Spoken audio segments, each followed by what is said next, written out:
girlfriend, so I felt like the thing that was interesting to me was like the humanity. Actually, it was his humanity was the thing that made him a worse criminal. You gotta get your passport ready. Okay, what are you thinking? We're gonna need to change that hair before we take the photo. I think we do a wig. It's good, right? You got to be kidding me. I'm from The Light, by the way. We're a cinema and leisure group, so I'm just gonna get right into it. Let's go. You had about 2 years speaking to the actual Jeffrey. 4.5 years. Oh my goodness. I still talk to him. Oh my. Yeah, he still calls me. Great, so I'd imagine you have a great answer for this one. From the first moment that you actually heard the story compared to your little 15-minute pockets of actually speaking to him, what would you say surprised you the most from when you first initially started speaking to him to what your relationship is like with him now? The first thing that that intrigued me about the story was the contradictions in his character, that he was a hardened criminal that would put people in freezers but make sure they had jackets. He was a guy who escapes prison but doesn't live in the woods. He lives in a toy store. He was a guy who was like on his path to freedom, and he turns around because he has to say goodbye to his girlfriend. So I felt like the thing that was interesting to me was like the humanity.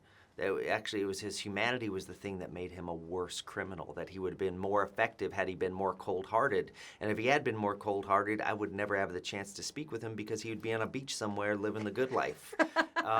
So when I talked to him, though, the thing that first surprised me was his optimism, that he was so jovial and friendly and charismatic.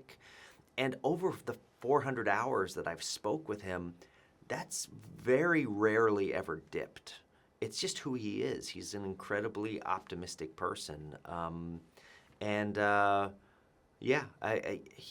a consistent presence, in my life. And yeah, I don't know if I've learned anything new from him, but I do know that the last time I spoke with him, he told me, he was like, Derek, if I could meet you in person, I would give you a hug. He was like, because I called my sister and she answered the phone and she'd seen the movie and we talked for a half hour and it was like we were in high school again. Oh my goodness. And it was like, there was nothing between us, he said. So, yeah. Absolutely. That's such a sweet answer, especially that little last bit. Yes. I'm not a bad guy. Good morning, team. I just made some bad choices. Going into a little bit more of a fun question, I hear you're a little bit of a prankster director. That's what I hear. I hear. That you like to set things up that your characters aren't really going to expect walking onto the scene. Yeah. Would you say there was one that was most successful prank or one of your favorite pranks that you actually achieved? Geez. I don't know. See, I'm always just trying to give actors opportunities. I want to give them like a few stumbling blocks. I don't want it to be easy. You could rehearse the lines and know exactly what you're going to do, but I want them to come into like kind of the playground of real life. And so I'll put banana peels on the ground to see if they slip. I think they always kind of work. They don't often backfire. Everyone's in a safe space, and it's fun. It keeps us all on our toes. When I write a script or something, I spend like this movie, I spent like 4 years imagining it in my brain and seeing the movie in my head. And when I have actors on set, the last thing I want to do is see the same thing I've seen all the time. So I want to bring real life in and chaos in and let chaos interrupt it a little bit. I would like to introduce you to someone. Would you like to go out with me? Yes, I would very much, really very much like to go out on a date with you.